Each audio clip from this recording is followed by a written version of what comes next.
All right, we're going to go over chapter 24, 25, which is about light and reflection and mirrors. So things that you need to know about EM radiation. Remember, that's electromagnetic radiation. You do want to know the general order of the EM spectrum. You want to know that radio waves have a low frequency and gamma rays have a higher frequency. You want to know this also means that this is high energy, right? And therefore it is a low wavelength, right? So gamma rays look like that and radio waves look like that. And then we have everything in between. So you should just sort of know in general what the order is. You don't need to know it like in detail. It's created by moving charged particles, right? They have to be moving. We know that, and charged. That they're transverse. So that means that they vibrate perpendicular to the medium. So they're going like this.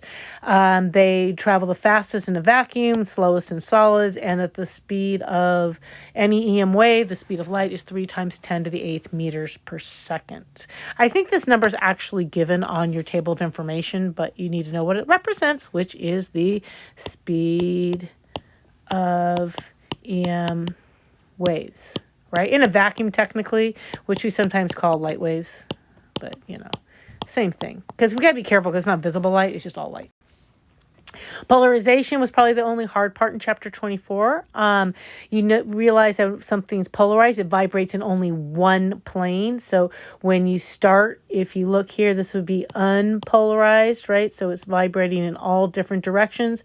And so that is non-polarized, right? And then when we get to this one, it goes through the polarizer, and so then it's only vibrating in one direction. We know that as it goes from non-polarized, right, to polarized, that you end up with half the intensity coming out. And if you put it at an angle, if it's polarized, then you use Malice's law, which is S cosine squared theta.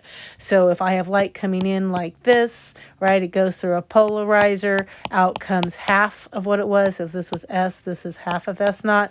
But now if this light is polarized, so it's going in this direction, and so this is S naught, then when it goes through the polarizer, which might be is at an angle, then it's going to be equal to S naught cosine squared theta, right? So, and the angle is between the polarizer and this one, right? So you're looking at that angle between the light and the polarizer. If they're going the same direction, it all goes through. So if I have polarized light that's going like this, and let's say I took this one and I put it through another polarizer, so now it's vibrating in this direction, right? It's vibrating up and down, and then I put the polarizer like that, and so we had S naught that went through, and then we had half a S naught that came out, and then I put it through this one. Well, guess what? It's still going to be half a S naught. It's not going to drop another half, right? Because it's going the same direction. If, on the other hand, I put it through a polarizer that is, well, let's draw that better. If I have it going through a polarizer that's going in this direction and it comes in this direction, now out comes 0 S naught, right? Nothing comes out, right? So that's what it means by if they're 90 degrees or in the same direction. You can also polarize things through reflection. We're going to talk more about that in the next chapter, but just realize that I can end up with polarized light if it reflects off of a surface.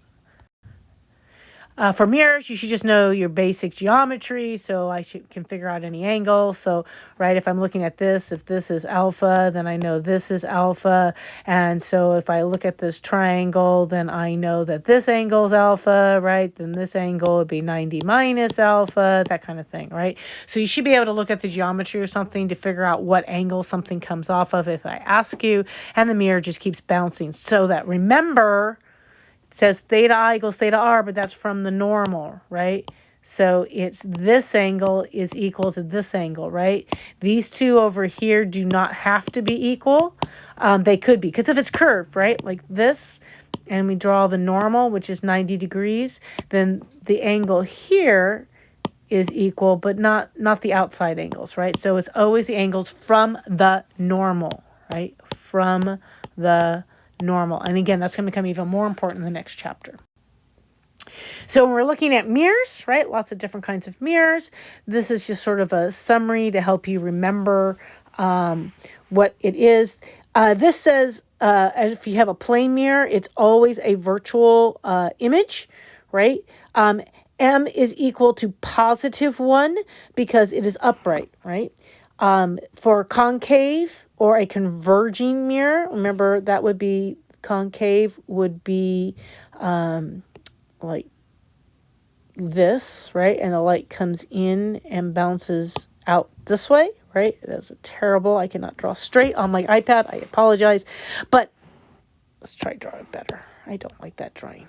Let's try again. So here is my optical axis. Here is my mirror. Here is my object. The light comes in, bounces off, right? The light comes in, bounces off. So we end up with this real image over here, right? And so it is real in certain places, but if I move it, right, if I move this closer, then it can become virtual, so it can be real or virtual. If it's a convex lens, or mirror, if it's a convex mirror like this, then it's always going to bounce off, comes in, bounces off. It's always going to cross somewhere back here, so it's going to be a virtual image, right? So this one is always virtual. This one is always virtual. They're right side up. And so my magnification here is +1. Here it's less than 1 because it's always smaller. But for a concave lens or mirror, stop saying that. Concave mirror, it's can be real or virtual, and so the M can vary. So you need to know the different sections of where it is. So if my distance is greater than twice the focus, then I know that it's going to be tiny and it's going to be real. If, on the other hand, it's at 2F, remember 2F is the same as being at the center, which is the same as being at the radius, right? Then M is going to be the same. It's going to be the same size, but upside down. So M is -1 and it's real. That's why I put an absolute value on this, because technically M is negative, right? Because it's still real, right? If it's real, it's upside down. If it's upside down, it's negative. And then if it gets to be that the DO is smaller than 2F, right? So we're moving it closer to the mirror. And it is greater than F, so it's between F and 2F is between F and C, then the magnification gets bigger, right? As we get closer, it gets bigger, but it still remains real. Then if it's at the focus, there's no image, it's just blurry mess because it doesn't cross. And then if we get to be less than the focus, then the M is greater, right? It's really, really big, right? And it's virtual, so it's +1. So that's why I put the absolute values on the other ones, because, you know, it's telling if it's bigger or smaller. So here's a summary of the whole thing, right? So if you can kind of picture it like this, and we talked about this in class already, but if we're in this general area for a concave mirror, it's going to be magnified and virtual. If you're in this area, it's going to be magnified and real. And if you're over here, it's demagnified and real. So as you move it this way, the height of the image increases, right? It gets bigger and bigger and bigger and bigger. And then remember, for convex, it's always tiny and virtual. You should know your equations. I know it's called the lens equation, and we're doing mirrors, and we haven't done lenses, but that's okay. You should know that C is equal to R is equal to 2F. You should know that 1/DO plus 1/DI should always equal 1/F. You should know M is equal to -DI/DO equals HI/HO. That negative is important. You know how sometimes I say the negative's not important? That negative is important.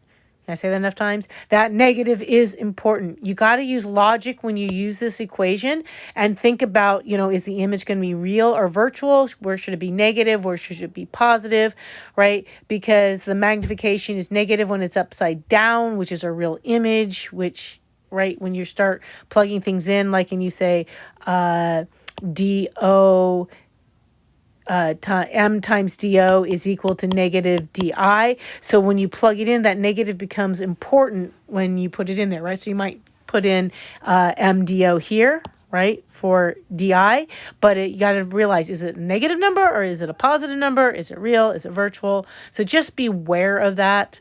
And then, of course, it's equal to the ratio of the heights. Hi-ho. That's why it's easy to remember. Positive and negative conventions. DO, we're always going to use a DO as a positive. DI is positive if it's real, negative if it's virtual. F if positive if it's concave, negative if it's convex. M is positive. Magnification is positive, is virtual because it's right side up. M is negative, it's real because it's upside down. I always say HI and HO are always positive, but I think that's kind of a lie because it's negative DI over DO equals HI over HO. And so I think when they put it upside down, they do put that one as a negative, but there's an example of one that's not an important negative. So take it with what you want. But that negative DI is super important. And I just don't tend to use positives and negatives with my HIs and HOs. Real image, real light goes through it. The lines really cross. We saw that with the pig in the mirrors. It's inverted. It can only be for a concave. You can focus it on a screen. A virtual image, on the other hand, is not real light. The lines will never cross. They're erect. All mirrors can make virtual images, and you cannot focus it on a screen, right? Because it's behind the mirror, and you can't focus it. You can see it, but you can't focus it. You should know your ray diagram rules, which is basically parallel to the focus, focus parallel, center goes straight. That's the shortest I can tell you. We've been practicing. You should be good with that by now. These are example ones. I don't know how helpful they are, but you can take a look at each one, right? So concave, you can see it goes parallel and then through the focus and then focus and then parallel. Ugh, I cannot draw. See, I'm just going to leave them the way they are for you right there. But you can see each one, right? Maybe if I do it like this, you can see that it goes parallel and through the focus, and then you can see it goes through the focus and then parallel and through the center and back.